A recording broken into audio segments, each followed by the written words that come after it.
Good afternoon. Thank you for joining us today for the Governor's FY 2019 budget address. Before we begin, I want to acknowledge some of the guests that are here with us today. We have New York State Comptroller Tom DiNapoli,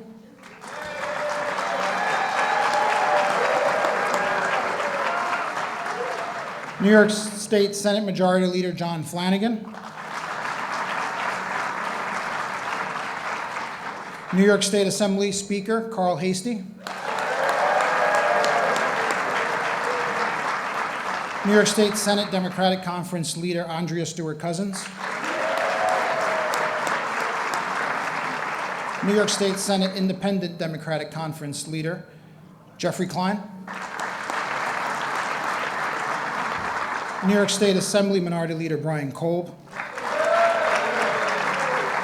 and all of our friends and colleagues in government.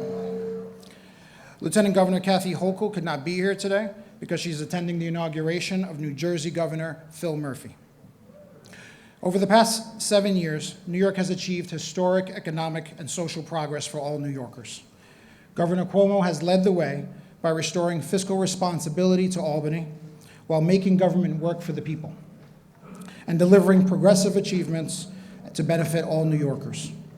Today, under the governor's leadership, New York is setting an example for the entire nation to follow.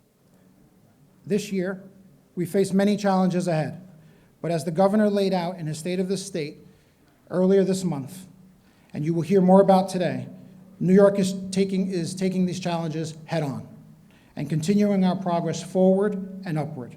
So please join me in welcoming the 56th Governor of New York State, Governor Andrew Cuomo. Well done. Thank you. Thank you very much. Thank you very, very much. Thank you very much. Welcome to all of you. I've never seen you in this room before. You are a good-looking group. You really are. To the legislative leaders, thank you very much for being here. Thank you for the cooperation and the conversations we've had thus far. I want to thank Robert Mahica and the Budget Division that has done a great job. I want to congratulate the new governor of New Jersey, our new neighbor governor, Phil Murphy, and thank the lieutenant governor for being there. But let's give him a round of applause.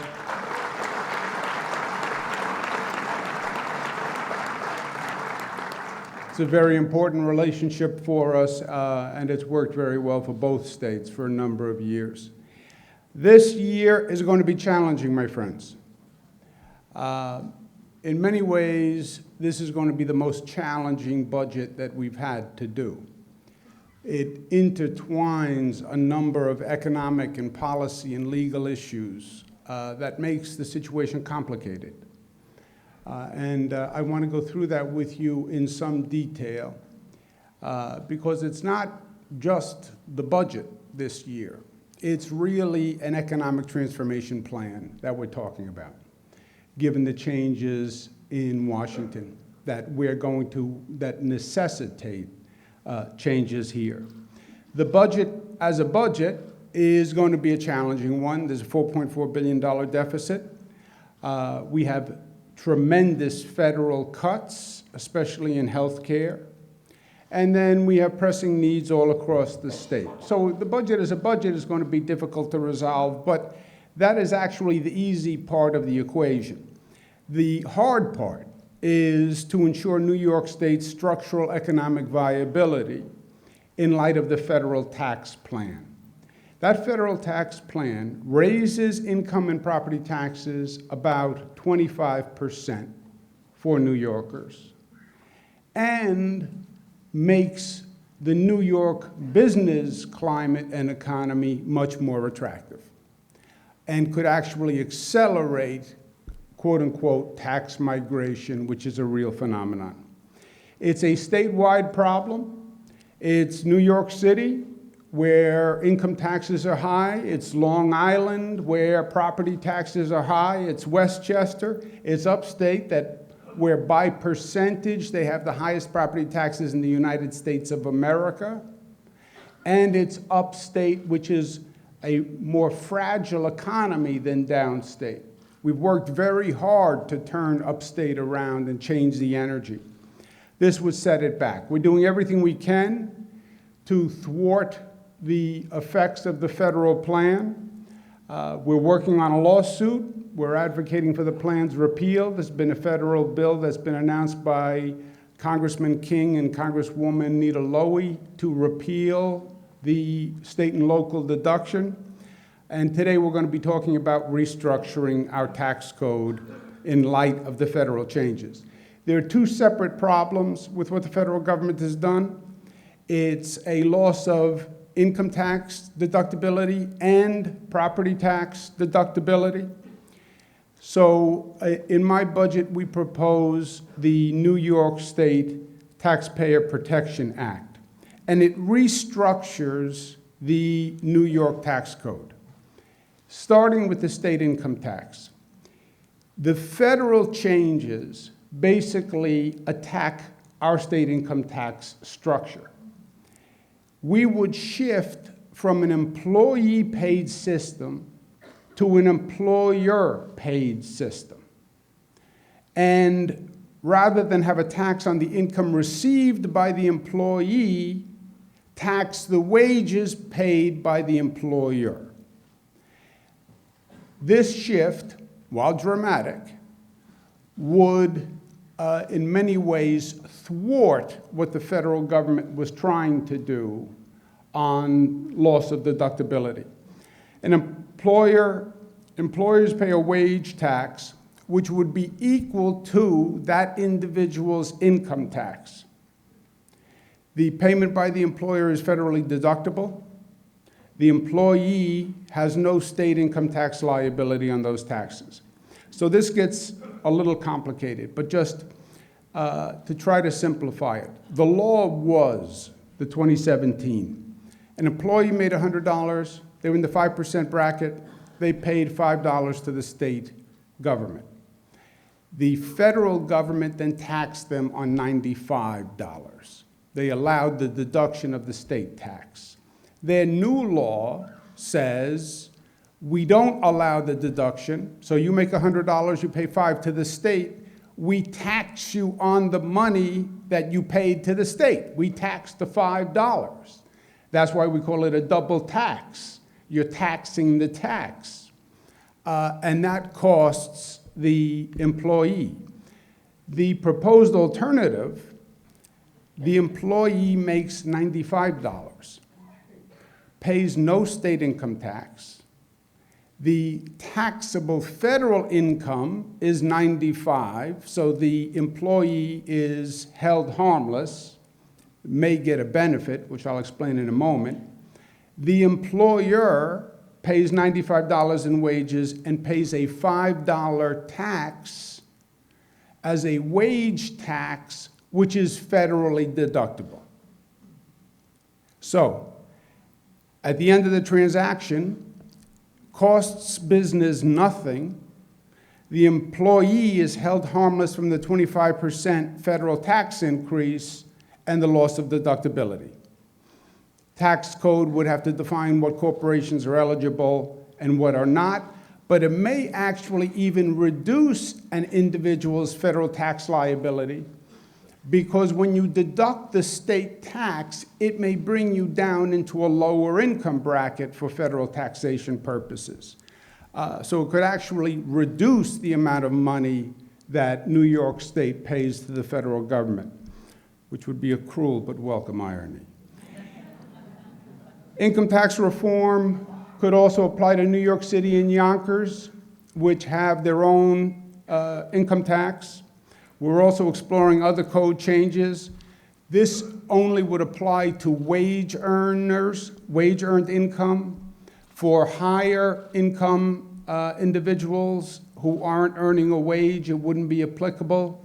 There's something called the UBT, unincorporated business tax, that might do the same thing on the higher end of the income spectrum. We're looking at that. At the same time, you would still have to run the normal state income tax system. So you'd have to run two systems, which would be complicated. But an employee doesn't have just wage income. They may have wage income, dividend income, passive income, et cetera. So you would still have to have a personal income tax system that justifies the payment at the end of the year. Department of Taxation and Finance is going to issue a report tomorrow that goes through a number of these issues. They've been working with other states, tax experts. They'll work with the appropriate people in both houses to talk this through. Second restructuring idea is to set up charitable funds where the contribution to the charitable fund would be tax deductible for federal purposes, and you could get a state tax credit for the amount that you actually paid into the fund. This is an avenue that California is looking at. It shows promise. It's more cumbersome. The tax credit would probably not be dollar for dollar. So you wouldn't actually get every dollar back on your taxes, but it's something that we're working on and we should explore. For property taxes and the loss of the deductibility on property taxes, this to me is a larger problem than the income tax loss of deductibility. First of all, it's more money.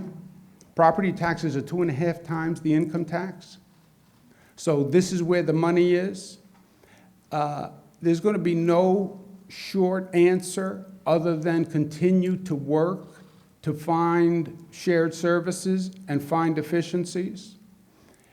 The charitable deduction could work on the local level, but again, it's not dollar for dollar and it's not a perfect situation. But a local government could set up a charity for education, could set up a charity for health care. You make a contribution to the charity, you get a federal tax deduction, and you get a state credit for the amount you contributed. Again, we're looking at all options. Obviously, these are very dramatic changes, and they have consequences. So we're going through it very carefully, and we want to go through it carefully together. 2019 budget as a budget, we start with a $4.4 billion deficit. We propose $1 billion in revenue raisers. Healthcare is going to be a major problem going forward. There's a tremendous cut immediately to healthcare. It only gets worse. We estimate about $5 billion in the out years. The budget increases education, healthcare, transportation, economic development, and environment. State agencies stay flat. Every jurisdiction gets more money. These are the revenue raisers, and let me talk them through one at a time. $4 billion deficit. You can't possibly get anywhere near where you want to be on education and healthcare unless you raise revenues. It's just too big a deficit. And the choice of cutting education or cutting healthcare, I don't think is a place that anybody wants to go this year. So you have to raise revenue. But you have to raise revenue in a way that doesn't hurt the state's economy. This is a very fragile time for the state's economy. You've just had a federal government pointing the finger at New York and California and saying those are the bad places to be. They're the high-tax states. We don't want to make a bad situation worse with what we do for revenues. But we've identified $1 billion in revenues. One would come from healthcare conversion. This is about not-for-profit healthcare companies that we financed through Medicaid primarily. They want to sell to a for-profit or convert. The state already has a statute where we get the majority of the revenues. There are several that are pending. We estimate that $750 million. There are health insurance companies that just got a 40% windfall profit from this federal plan. They weren't expecting it. The healthcare costs wind up getting shifted to us. I think it's totally justifiable to have a tax to recoup part of their windfall benefit. Opioid manufacturers have created an epidemic. We would have an opioid surcharge, 2 cents per milligram. It would be paid by the manufacturer, and it would go to offset the costs that we're spending to fight opioid abuse, which are multiples of the 170 million. There's something called the carried interest loophole, which everybody admits was a loophole. President Trump said he was going to close it. Never happened. We would need regional cooperation to do it, but if we could get the other states to do it, that would be $1 billion. We don't score that because we don't have any certainty on the other states. You have corporations, again, that just got a 40% tax cut, which they weren't even planning on.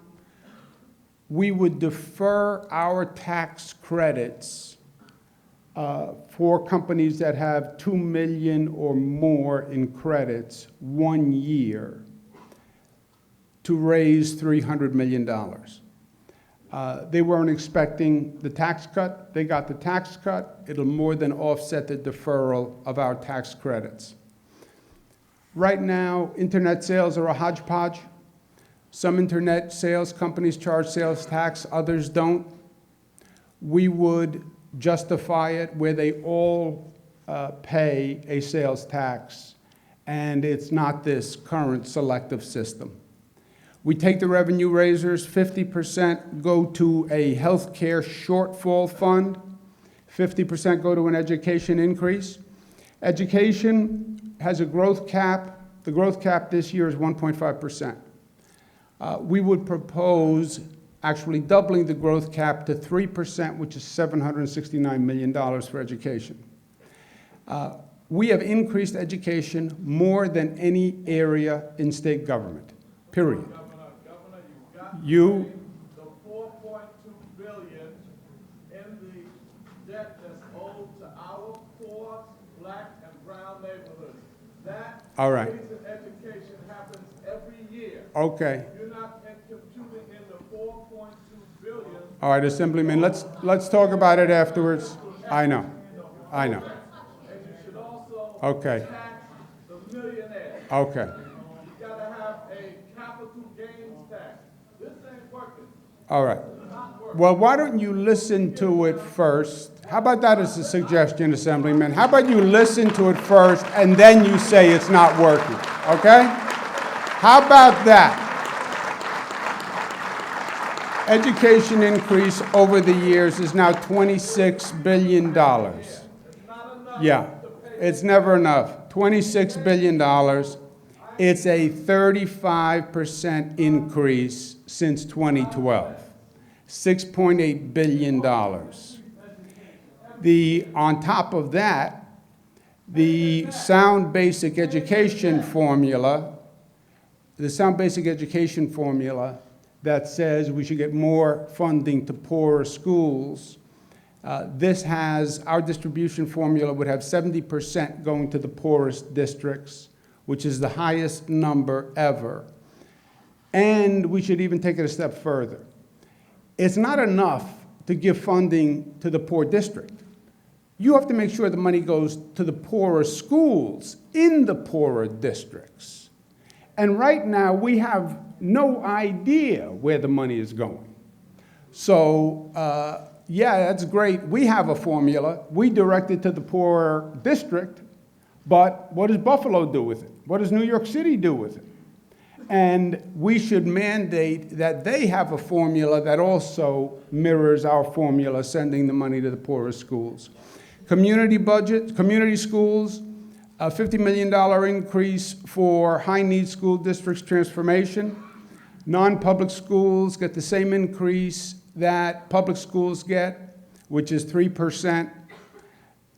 We continue this $60 million CAP program from last year and a $5 million reimbursement for STEM. Full-day pre-K goes up $15 million. After-school budget would go up $10 million, which would be another 6,000 slots.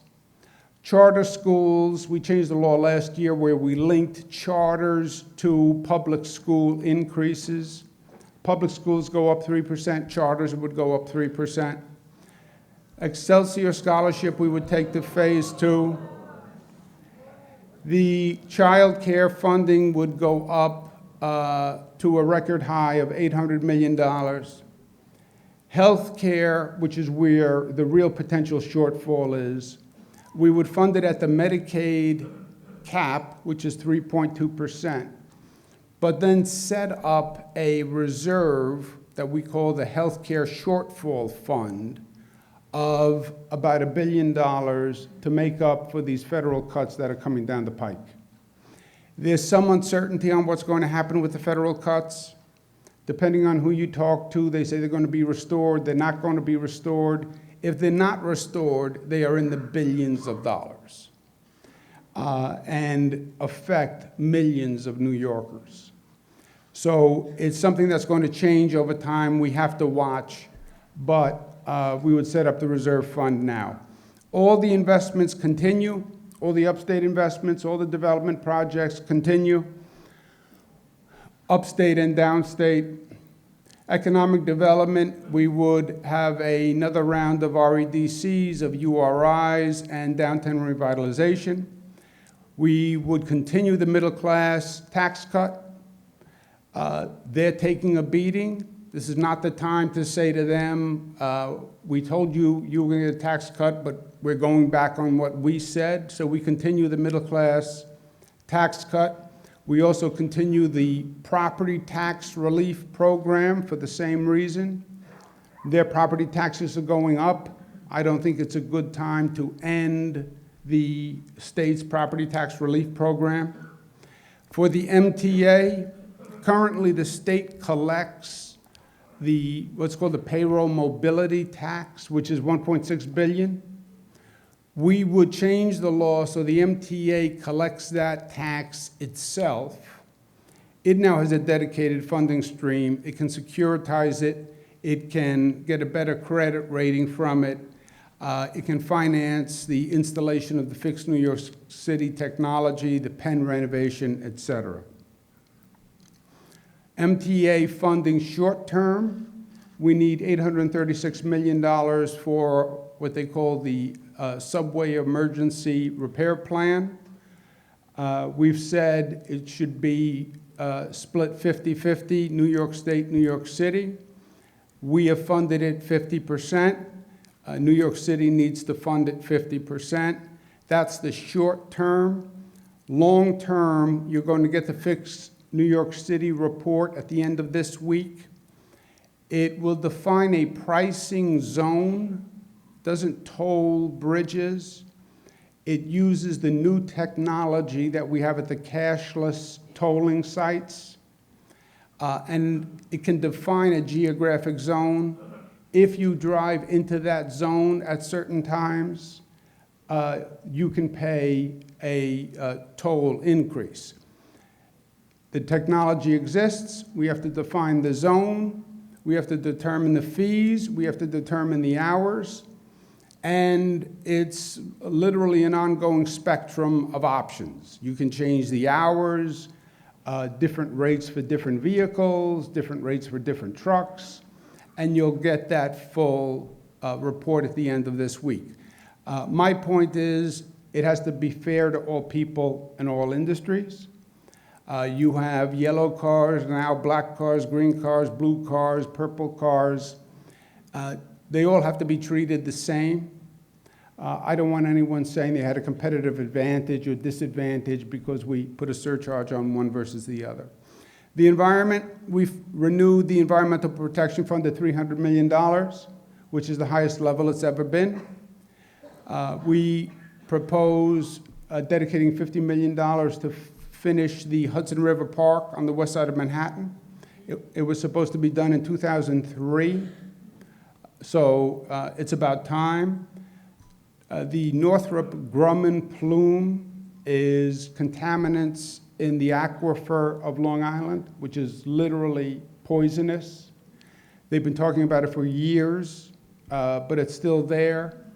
We propose $150 million to clean it up. And the upstate lakes, we have a really serious problem with different bacteria and algal blooms.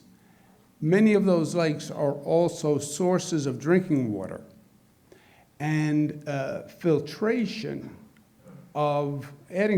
to a system can be billions of dollars. So getting ahead of this problem is very important, and we have $65 million for the upstate lakes. $112,000 for the creation or preservation of supportive and affordable housing.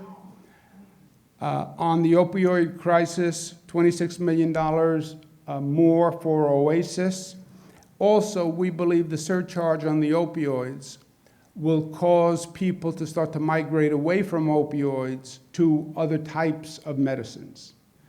There are other medicines they can prescribe besides opioids.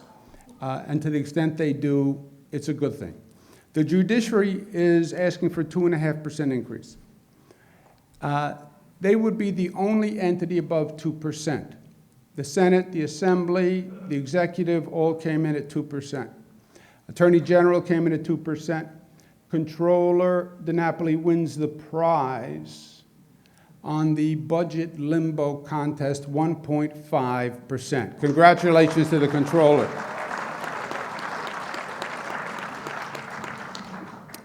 So the judiciary is coming at 2.5. My position is the backlog of cases is tremendous, especially in downstate New York. We have a chronic problem of people in Rikers Island who've been there for years, haven't had a day in court. The judiciary wants a budget increase. The people of the state have a right to know that the courts are open and functioning from 9 to 5. You have many courthouses where literally 1 o'clock, the place shuts down. So I would support the increase at 2.5, but the judges have to certify that the courtrooms are actually operating from 9 to 5. Transportation, we have $29 billion for the MTA capital plan. We propose $29 billion for roads and bridges, including the thruway. We need to do an Easy Pass education campaign. We have an issue on the old Tappan Zee Mario Cuomo Bridge. Interestingly, downstate people use Easy Pass more than people upstate. They've been using it for years. There are many more Easy Pass bridges, tunnels, et cetera.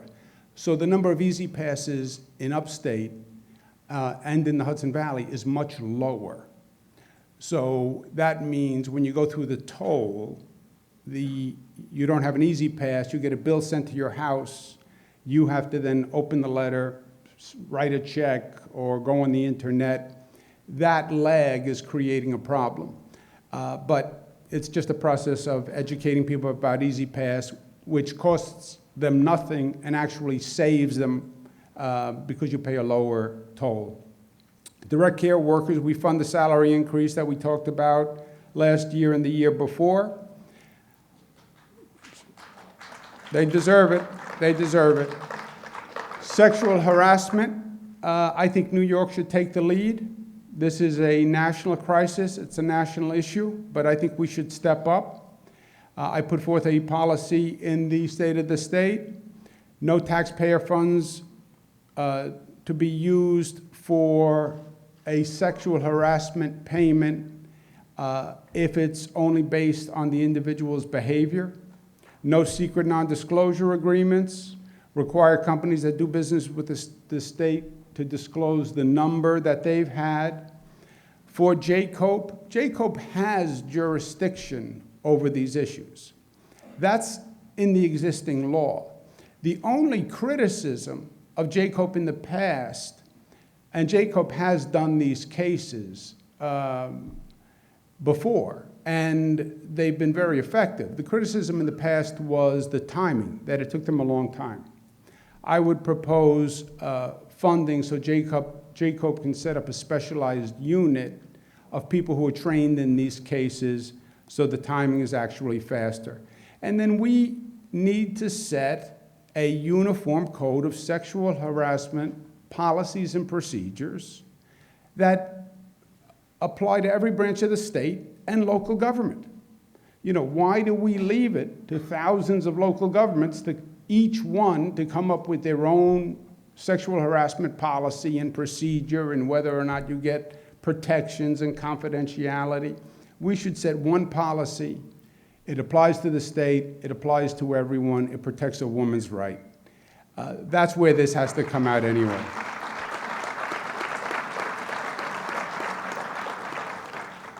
Marijuana, things are happening. New Jersey may legalize marijuana.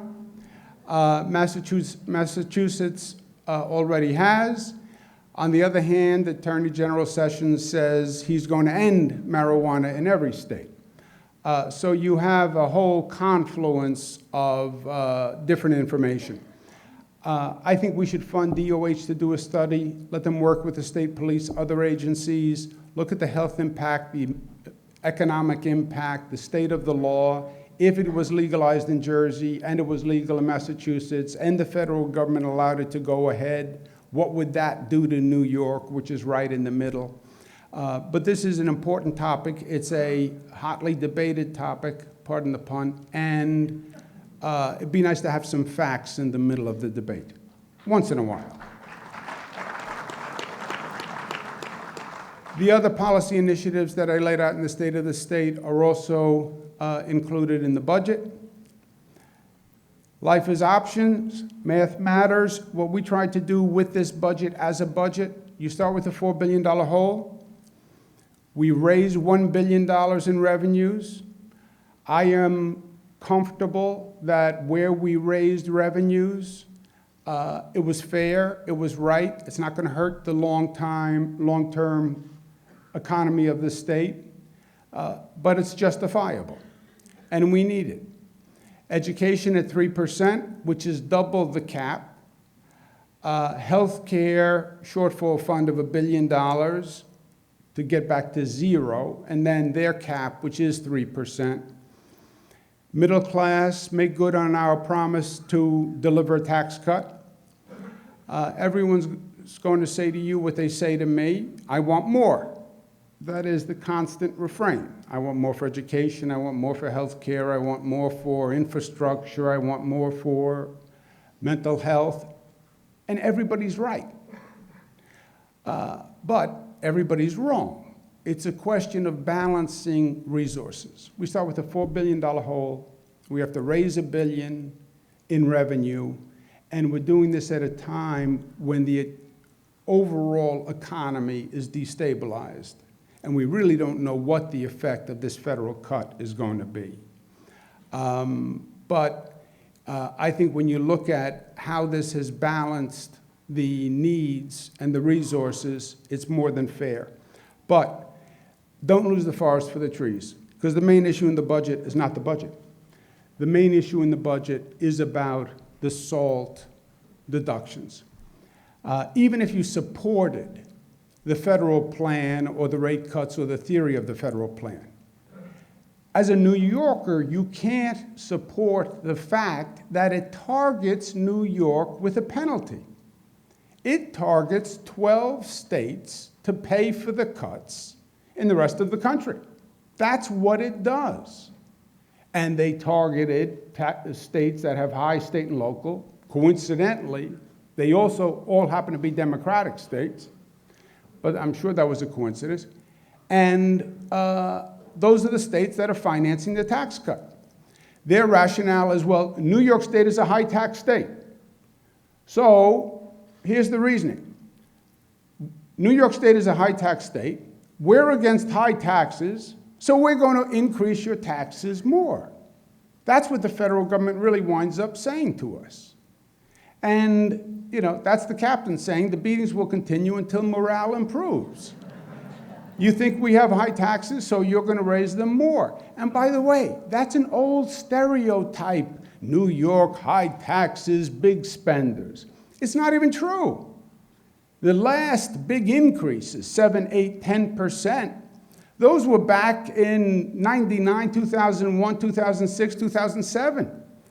That's a different administration, a different time. More than half of the legislature wasn't even here for those votes.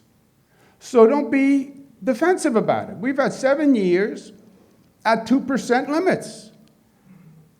7 years ago, New York was number 12 in the state in taxes. Today, we're number 20 in taxes. Where are the other 20 states? And why don't they have them paying them? Over the past 7 years, New York spending increases have been 25% lower than all other states. Our property taxes have been high, but we capped them, and now you're seeing the lines flatten out.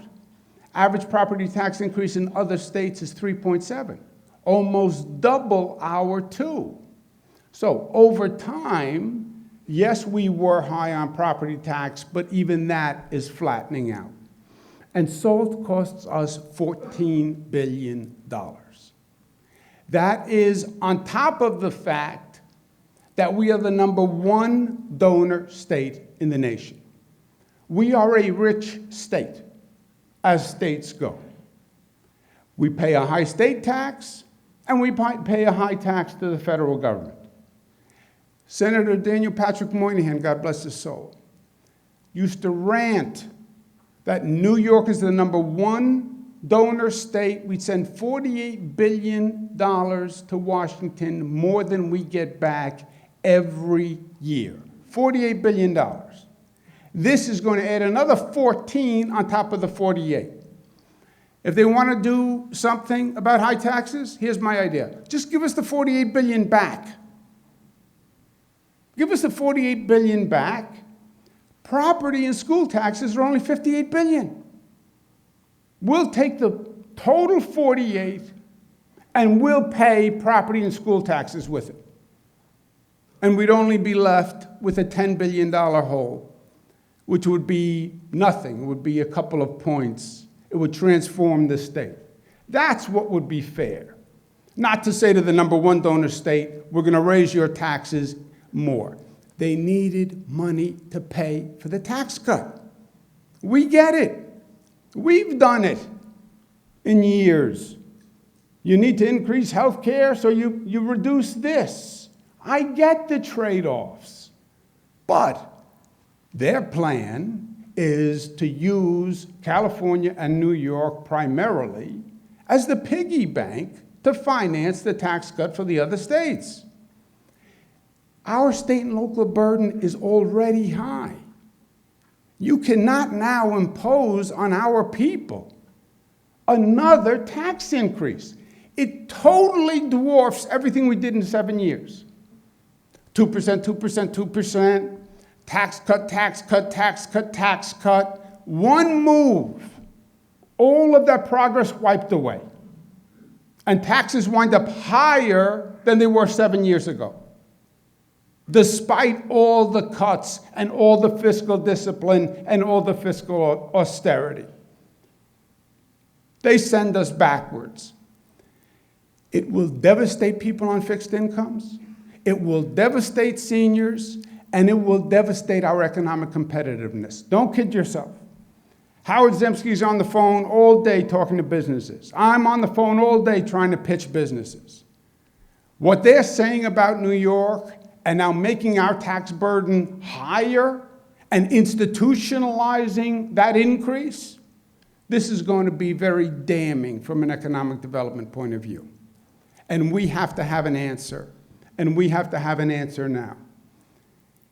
It's hard. Restructuring the tax code is complicated. There is no doubt about it. But it's also simple at the same time. Washington hit a button and launched an economic missile, and it says New York on it. And it's headed our way. You know what my recommendation is? Get out of the way before it lands. They want to shoot at our tax code the way it was. We change the tax code. And we change it in a way that thwarts their attack. It is that simple. Because if the missile hits, everyone in the state of New York gets a tax increase by losing the deductibility, makes them different from every other state, and economically, it puts us in a very, very difficult stance going forward. And it could institutionalize us there. It is hard, it is complicated, but it is doable. This is not a political issue. This is green, my friends. It's Democrat, Republican, Independent, everyone, does not discriminate. Upstate, downstate, doesn't say on the tax form, if you're a Republican, then don't worry, you get 10% back. It doesn't say that. And it is all across the board. It's all of your constituents. There is no, we may have different strategies about how to fix it, but there's no doubt that it's a problem that affects everyone in this room and everyone's constituents in this room. This is going to be the toughest thing we have done as a government.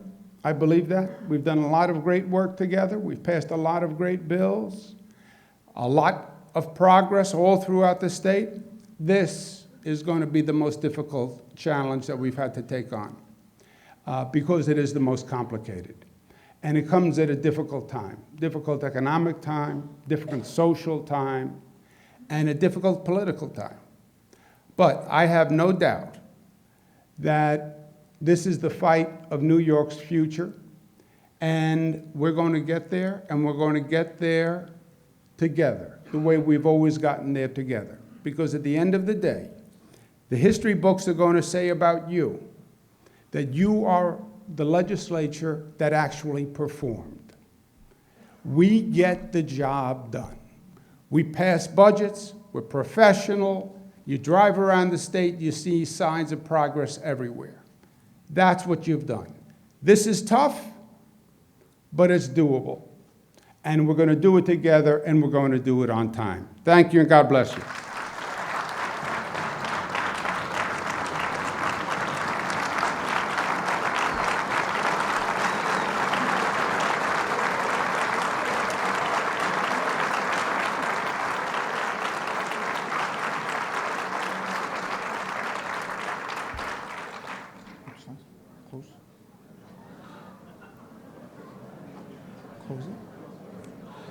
Thank you all for coming, and we're going to close the program. Thank you.